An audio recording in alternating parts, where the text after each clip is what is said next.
আজকে দারুণ টেস্টি আর ট্রেডিশনাল কিছু খেতে ইচ্ছে করছে। বাঙালিদের নিয়ে যদি কথা ওঠে, আমরা সবাই জানি আমাদের মাছ আর নানা রকমের ননভেজ রান্নার প্রতি এক বিশাল ভালোবাসা আছে। কিন্তু যেটা সবাই জানে না সেটা হলো আমাদের কিন্তু অনেক রকমের অথেন্টিক ভেজিটেরিয়ান রান্নাও রয়েছে। আজ আমি ঠিক এমনই একটা রেসিপি বানাচ্ছি যা আমাদের পরিবারের প্রজন্মের পর প্রজন্ম ধরে চলে আসছে। আর যেটাকে আরও বিশেষ করে তোলে সেটা হলো আজ national herbs and spices day. এই দিনটি আমাদের ভারতের সুস্বাদু রান্নার ঐতিহ্যকে মনে করিয়ে দেয়। আজ আমি বানাচ্ছি কাঁচা কলা আর নারকেল দিয়ে কোফতা কারি। সাধারণত কোফতা মাংসের কিমা দিয়ে তৈরি হয়, কিন্তু আজকের কোফতাটা একেবারে অন্যরকম। কাঁচা কলা আর নারকেল দিয়ে বানানো এক অসাধারণ ভেজিটেরিয়ান রেসিপি। রান্না মানে শুধু রেসিপি নয়, রান্নায় যেটুকু ম্যাজিক হয় সেটা আসে পারফেক্ট মশলার ব্যবহার থেকে। আমি যতবার মাকে বা দিদাকে রান্না করতে দেখেছি, কখনো মাপ করে মশলা দিতে দেখিনি।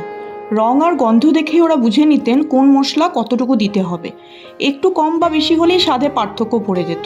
আজও যখন কনফিউজড হই ঠিক কতটা মশলা দেব, তখন মায়ের কথা মনে পড়ে। আন্দাজ মতোই মশলা দিই আর গন্ধেই বুঝে নেই ডিশটা পারফেক্টলি রেডি। আমি পার্সোনালি ক্যাচের মশলা ব্যবহার করি, কারণ ওদের অরোমা, ফ্লেভার আর কোয়ালিটির কোনো তুলনা হয় না। আজকের পুরো রেসিপিটা আমি ক্যাপশনে দিয়ে দিচ্ছি, কারণ খাবার শুধুমাত্র খাবার নয়, আমাদের পরিচয় এবং ঐতিহ্যের একটি গুরুত্বপূর্ণ অংশ।